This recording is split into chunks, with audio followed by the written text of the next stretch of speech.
ये सब खबरें हम बुलेटिन का हिस्सा बनाएंगे। आगाज में खबर शामिल करते हैं। नए DGISI के तकर्रुर से मुतालिक समरी वजीर आजम ऑफिस को मौसूल हो गई है और वजीर आजम की मंजूरी के बाद नई तकर्रुरी का ऐलान किया जाएगा।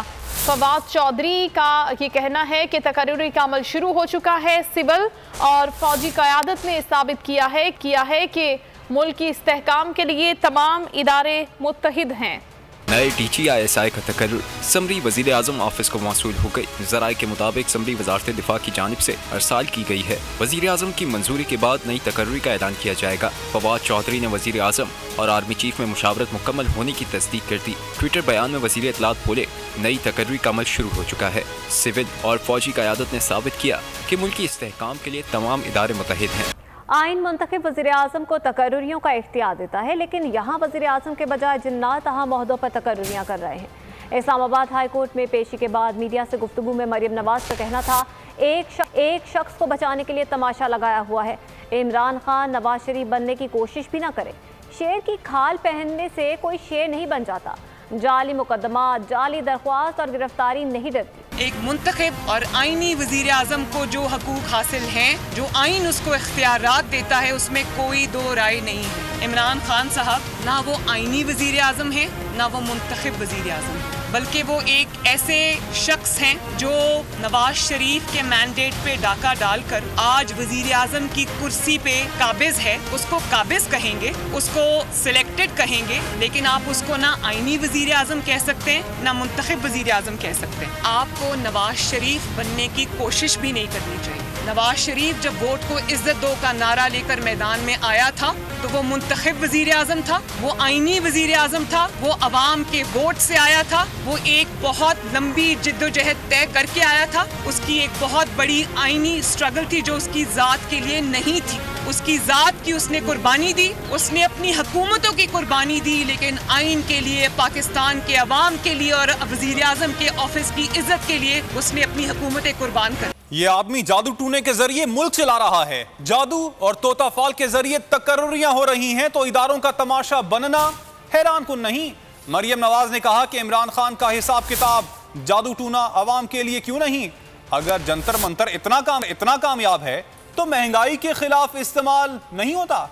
वजीर आजम की कुर्सी पर काबिज है, वो बजाय इसके कि आइन और कानून के तहत मामलात को चलाता हो, वो जादू टोना, झाड़ फूंक, हिसाब किताब के जरिए मुल्क को चला रहा है। 22 करोड़ के मुल्क को वो चला रहा है। और जिस मुल्क में अहम तरीन तकर्रुरियां, उन तकर्रुरियों की मैं बात कर रही हूँ जिनका पाकिस्तान की सलामती से डायरेक्ट ताल्लुक है, जो शख्स उन मुल्क की अहम तरीन तकर्रुरियां जो है वो जादू टोने से करता हो, जिन्नात बजाय वजीर आजम के जिन्नात वो तकर्रुरियां करते हों, या फिर वो जिसको तोता फाल कहते हैं वो निकाल के करते हों, तो फिर इस मुल्क का दुनिया में तमाशा बनना जिस तरह अब बना है, इदारों का तमाशा बनना। और मैं तो ये समझती हूँ कि अगर वो इतना ही उनका जादू टोना सक्सेसफुल है, हिसाब किताब सक्सेसफुल है, वो जो जंतर मंतर जिसको कहते हैं वो सक्सेसफुल है, तो वो अवाम की भलाई के लिए क्यों इस्तेमाल नहीं होता। वो जो जिन्नात की असिस्टेंस है या जंतर मंतर जो हैं, वो सिर्फ अहम तरीन तकर्रुरियां करने के लिए ही क्यों इस्तेमाल होते हैं। मरियम नवाज सियासी चुड़ैल है। उसके शर से उनके वालिद, चचा, उनकी पार्टी और पाकिस्तान की कौमी सलामती का कोई इदारा महफूज नहीं है।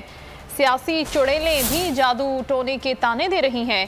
शहबाज गिल न्यूज़ कॉन्फ्रेंस में बरस पड़े।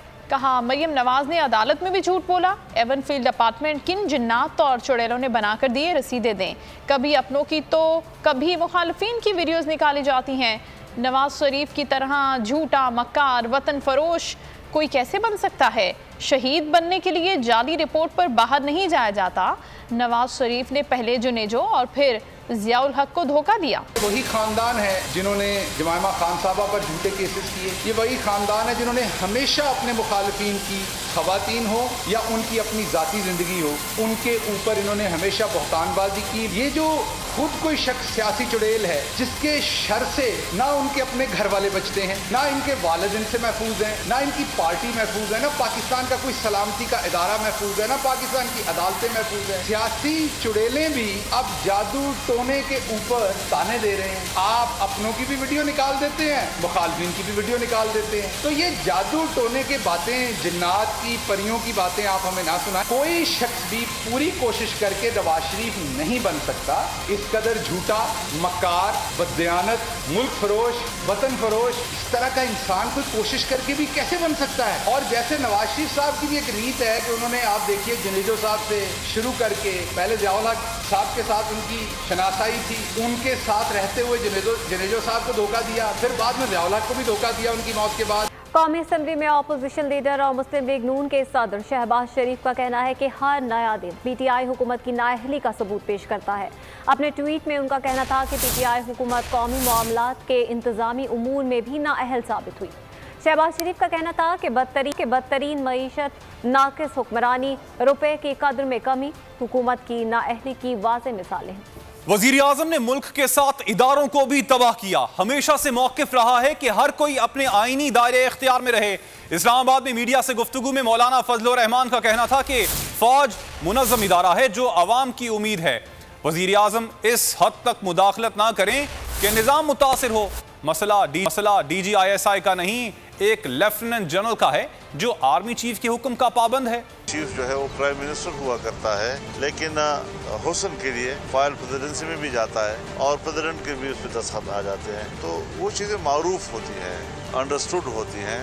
यहाँ पर वो एक गलत चीज़ पे जिस तरह जाहिलाना अंदाज के साथ और बस बहुत से मामलात पे वो अड़ जाता है, यहाँ पर भी उसका ये अंदर वो बिल्कुल अनपढ़ लोगों का है। सब चीज़ें हम समझते हैं कि मुशावरत के साथ चलती हैं और एक मुस्तकिल मौक़िफ़ हमारा है, मुस्तकिल मौक़िफ़ के आईन ने जिसका जो दायरे इख्तियार मुतय्यन किया है उसी दायरे इख्तियार के अंदर रहते हुए अपना किरदार जब हम अदा करेंगे तो कोई मुश्किल पेश नहीं आएगी। अगर मुश्किलात पेश आई हैं तो इसी वजह से आई हैं कि पार्लियामेंट के इख्तियार में किसी और ने मुदाखलत की है, फ़ौज के इख्तियार में किसी और ने मुदाखलत कर दी है, तो इससे मुश्किलात तो आती हैं। जिस किस्म के लोग कौम पर मुसल्लत किए गए हैं उनसे हर वक्त जान खराजी की ज़रूरत है। पीपी रहनुमा निसार खोड़ो ने कहा है कि इदारों और हुकूमत में जो 1 पेज वाली स्टोरी का ड्रामा डामाडोल होता दिखाई दे रहा है। मीडिया से गुफ्तगू में उन्होंने कहा कि इलेक्शन कमीशन पर ताबड़तोड़ हमले, गंदी गंदी गालियां और नैब ऑर्डिनेंस पर बात करना हुकूमत की बौखलाहट जाहिर करता है। उन्होंने कहा कि 17 अक्टूबर को बागे जिना में 4 बजे जलसे का ऐलान किया गया है जिसमें लाखों लोग शरीक होंगे।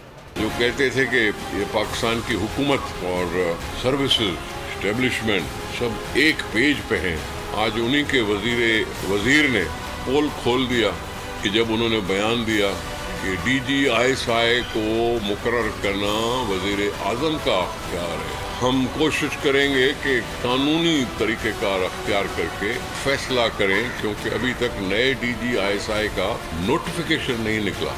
कैबिनेट में डिस्कस करने की ज़रूरत क्यों पड़ी? क्योंकि प्राइम मिनिस्टर ने गिला किया होगा कि मुझसे पूछे बगैर DGISI को लगा दिया गया।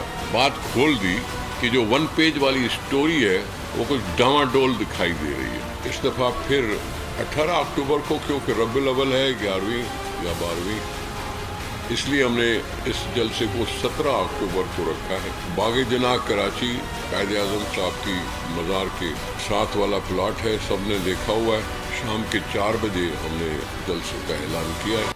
मरियम नवाज की जमानत मंसूखी की दरख्वास्त इस्लामाबाद हाई कोर्ट ने कल समाअत के लिए मुकर्रर कर दी। जस्टिस आमिर फारूक और जस्टिस मोहसिन अख्तर पर मुश्तमिल खुसूसी बेंच नैब की दरख्वास्त पर समाअत करेगा। एवनफील्ड रेफरेंस का फैसला कलअदम करार देने के लिए मरियम नवाज और मोहम्मद सफदर की अपीलों पर समाअत 17 नवंबर तक मुलतवी कर दी गई। जस्टिस आमिर फारूक ने रिमार्क्स दिए कि शवाहिद हो या ना हो, नैब आजकल हर किसी को पकड़ लेता है, ये थाने की तरह चल रहे हैं। बरीयत तो तब होगी जब आपकी अपील मंजूर होगी। इरफान कादिर ने दलाल सूखी की दरखास्त रुकावट पैदा करने के लिए लगाई।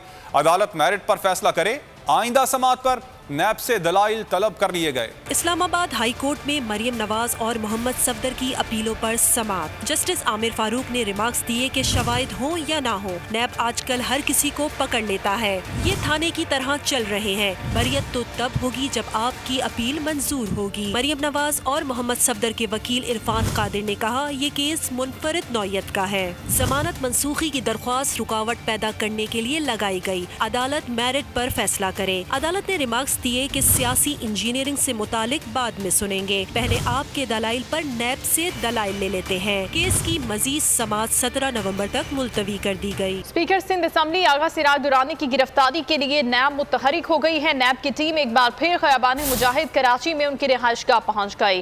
पुलिस मोबाइल भी नैब टीम के हमरा है। सिक्योरिटी गार्ड्स ने अंदर दाखिल नहीं होने दिया। नैब हुकाम के मुताबिक फोन बंद होने के बायस ताहाल आगा सिराज दुरानी की लोकेशन भी ट्रेस नहीं की जा सकी। सिराज दुरानी के लिए बड़ी परेशानी। स्पीकर और नैब में छुपन छुपाई की कहानी। कराची में रिहाइशगाहों पर पे दर पे छापे। नैब टीम आगा सिराज दुरानी को गिरफ्तार न कर सकी। नैब की 2 गाड़ियां पुलिस मोबाइल के हमरा खयाबान मुजाहिद पहुंची। घर के अंदर जाने की कोशिश की। रिश्तेदार और सिक्योरिटी गार्ड दीवार बन गए। गार्ड से काफ़ी देर तू मैं होती रही, मगर कोई अहलकार अंदर न जा सका। नैब सराय के मुताबिक गिरफ्तारी के लिए 2 टीमें बनाई गई हैं। नैब इंटेलिजेंस टीम को भी मुतहरिक कर दिया गया। फोन बंद होने के बायस ताहाल लोकेशन भी ट्रेस नहीं की जा सकी। सिंध हाई कोर्ट ने असासाजात केस में स्पीकर सिंध असम्बली की जमानत मुस्तरद कर दी थी। अदालत ने आगा सिराज दुरानी की अहलिया, बेटा, 3 बेटियों और 1 मुलजिम की दरख्वास्त से जमानत मंजूर कर ली। स्पीकर पर 1 अरब से जायद गैर कानूनी आमदन से असासे बनाने का इल्जाम है। सब्सक्राइब करें और बेल दबाएं ताकि कोई खबर रह न जाए।